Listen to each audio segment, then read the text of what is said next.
You know, fading the sides is one thing, but fading the back of your head is a completely different game. In this video, I'm going to talk about the tools that I use, the process, and just my overall approach to fading and blending the back of my head.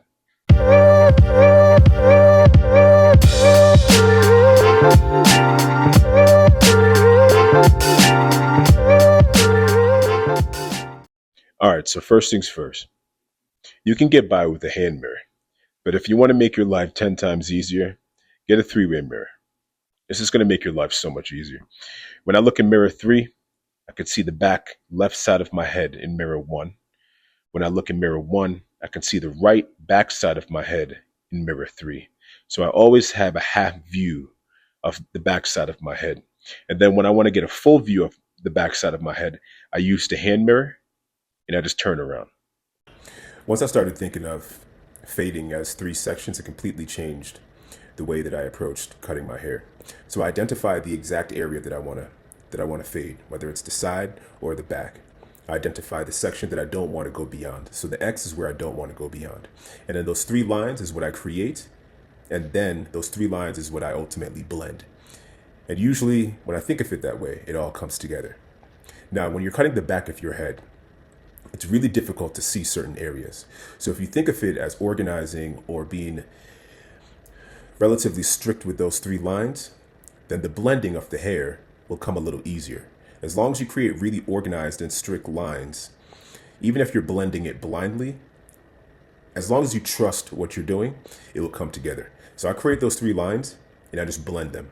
And then I just know this is the section that I won't go beyond, and then work down from there. All right, so let's make the first guideline. I use the bottom of my earlobe as a reference. This first guideline is typically a bald line. Sometimes people don't want it super bald, so you can use like a lighter trimmer. I'm just going to use the Andes T-liner, create that first line, and then go from there.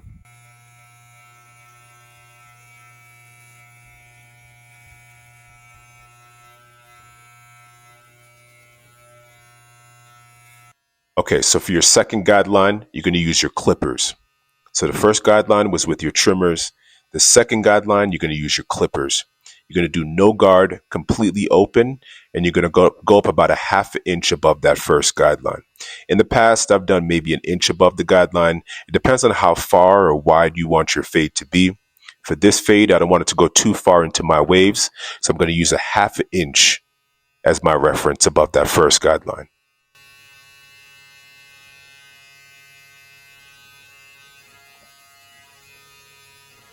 All right, so let's go back and blend that first guideline. Before we do this, I want you to think of this section between the first guideline and the second guideline vertically. I want you to think of it as 2 separate sections. So the bottom half of it, you're going to use a no guard completely closed. And then when you get to the second section, you're going to use a no guard half closed.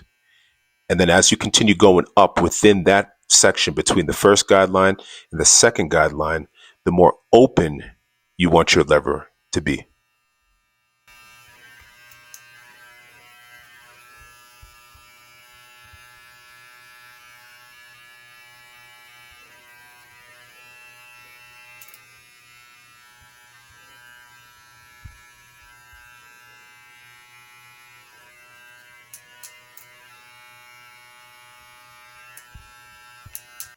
All right, so we made the first guideline, we made the second guideline, we blended the first guideline. Now let's make the third guideline. For me, I use a number 1 completely closed, and I go up another ½ inch above that second guideline. Now, this is dependent on how long the top of your hair is. For me, I have a number 1 on top. If you have something longer, you can use maybe a number 1.5 or even a number 2 within this section. But for me, I use a number 1, I use it completely closed, and I know that when I go back and blend that second guideline, I'm going to use something shorter than that in order to blend that section successfully.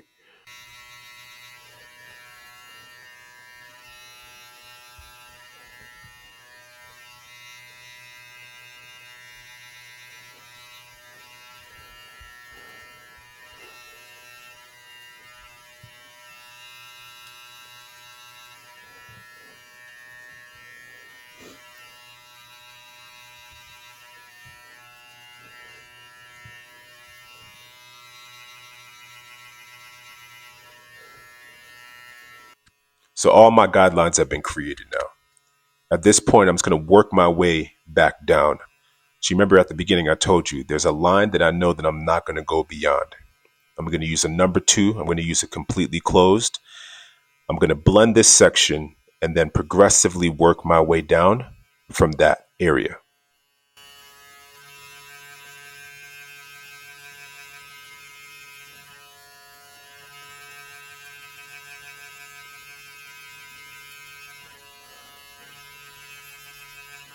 So we use the number 2 completely closed. We have our mental cutoff line, and that's the highest we'll go. So we won't go beyond that line at all anymore. At this point, we're going to use a 1.5, completely closed, and we're going to continue to work on that third guideline. At the end of this, that third guideline should be a lot lighter than it was before you started this.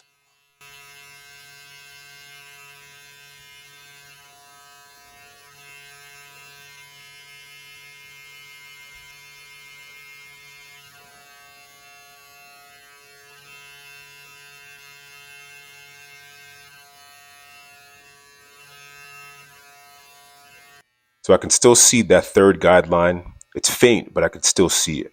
Remember, I used the number 1 completely closed to create that first guideline. To get the rest to fit out, I want to use something lighter, right? So I want to use a number 1 now, completely open, and just flick. And at the end of this, that line should pretty much be gone. That third guideline should be pretty much gone using a number 1 completely open.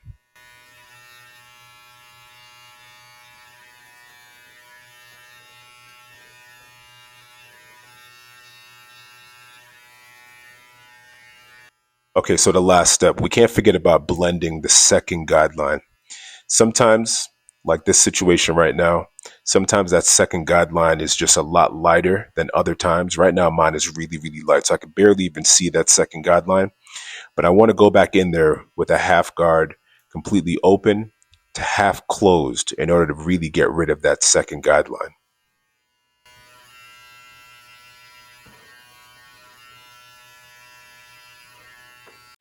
So before I do my edge up, I usually do a little detail work, right? So wherever I see some dark spots, I go back in there with either the half guard or I go back in there with no guard, completely open. And I use the corner of my clipper and I just do a little bit of detail work. But you want to look for the dark spots and just do a little bit of detail. Don't get crazy.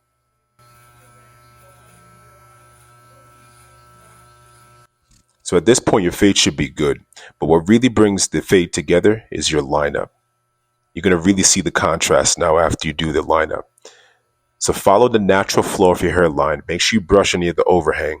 At the bottom of your fade, you can use the full trimmer. As you go behind your ears, be very careful. Use only the corner of your trimmers and follow the natural flow of your hairline.